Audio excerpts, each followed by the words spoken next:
America में federal government के shutdown को पूरे 24 घंटे हो चुके हैं।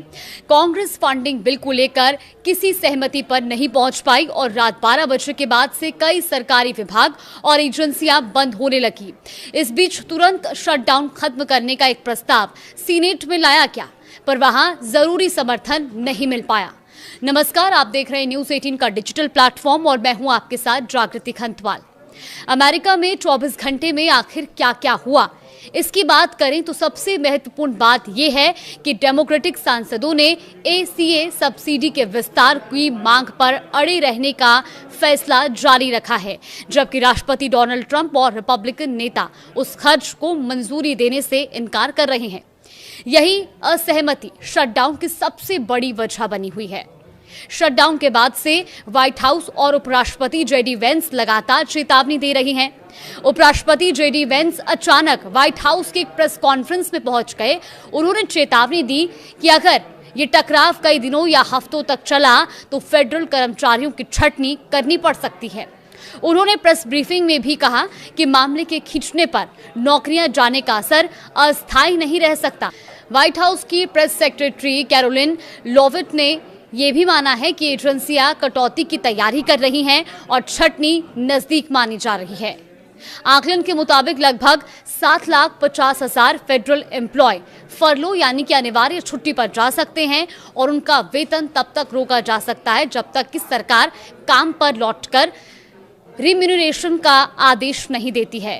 कई आवश्यक कर्मचारी जैसे कि सैन्यकर्मी, एयर ट्रैफिक कंट्रोलर और बॉर्डर एजेंट ड्यूटी करते रहेंगे, पर वो कुछ समय के लिए बिना वेतन के काम कर सकते हैं। हालांकि शटडाउन को लेकर FBI एजेंट्स एसोसिएशन और अन्य सुरक्षा समूहों ने चेतावनी दी कि इससे जांच, निगरानी और फॉरेंसिक कार्य प्रभावित हो सकते हैं। उनका ये भी कहना है कि संसाधन कम होने से आतंकवाद, ड्रग तस्करी और साइबर खतरों से निपटना भी मुश्किल होगा।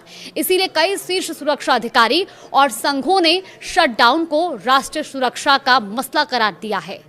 ट्रंप ने शटडाउन को एक मौका बताया। वो डेमोक्रेटिक प्रोजेक्ट्स और सरकारी खर्च कटौती कर सकेंगे, तो वहीं विपक्ष ने रिपब्लिकनों पर आरोप लगाया कि वो ही इस संकट के जिम्मेदार हैं।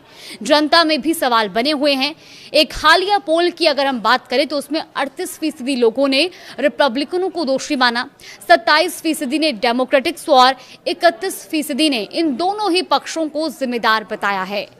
DOI की योजना के मुताबिक कई नेशनल पार्क आंशिक रूप से खुलेंगे, पर सेवाएं कम होंगी और संवेदनशील हिस्से बंद किए जा सकते हैं। कुछ राज्य ऐसे हैं जो अपने स्तर पर सहायता देने की पेशकश भी कर रहे हैं, पर कई पार्कों के लिए रेंजर स्टाफ की कमी और सुरक्षा चिंताएं भी बढ़ गई हैं। तो वहीं न्यूयॉर्क की गवर्नर कैथी हॉकुल ने कहा कि वो इस बार राज्य का पैसा इस्तेमाल करके स्टैचू ऑफ लिबर्टी को खुला नहीं रखेंगे। इसीलिए अगर केंद्र सरकार सेवाएं बंद कर देगी तो वहां भी सेवाएं प्रभावित हो सकती हैं। हालांकि ये खुला जरूर रहेगा। नेशनल गार्ड के कुछ हिस्से जिन्हें पोलैंड और अन्य शहरों में तैनात किया जा सकता है, वो ड्यूटी पर रिपोर्ट करेंगे, पर उनकी तनख्वाह शटडाउन खत्म होने तक रोकी जा सकती है। यानी वो काम करेंगे पर उन्हें पेमेंट देरी से मिलेगी। DHS का कहना है कि जटिल वित्तीय कामों के बीच में CPB यानी कि custom and border protection tariff revenue बटोरना जारी रखेगा, ताकि व्यापार और सीमा प्रक्रियाओं में पूरी तरह से रुकावट ना आए। हालांकि स्टाफ की कमी से ये प्रक्रियाएं धीमी जरूर हो सकती हैं। कांग्रेस के दोनों सदन आगे बहस करेंगे, पर सीनेट में 60 वोट चाहिए थे, जो इस बार नहीं जुट पा रहे। अगर डील नहीं बनी तो शटडाउन लंबा चल सकता है और इसका असर महीनों तक देखने के लिए मिलेगा, जिससे सीधा सीधा असर लोगों की सैलरी में देरी, सरकारी सेवाओं में कटौती और राष्ट्रीय सुरक्षा कार्रवाइयों पर दबाव होगा। फिलहाल देश और दुनिया की तमाम बड़ी खबरों के लिए देखते रहिए न्यूज़ 18।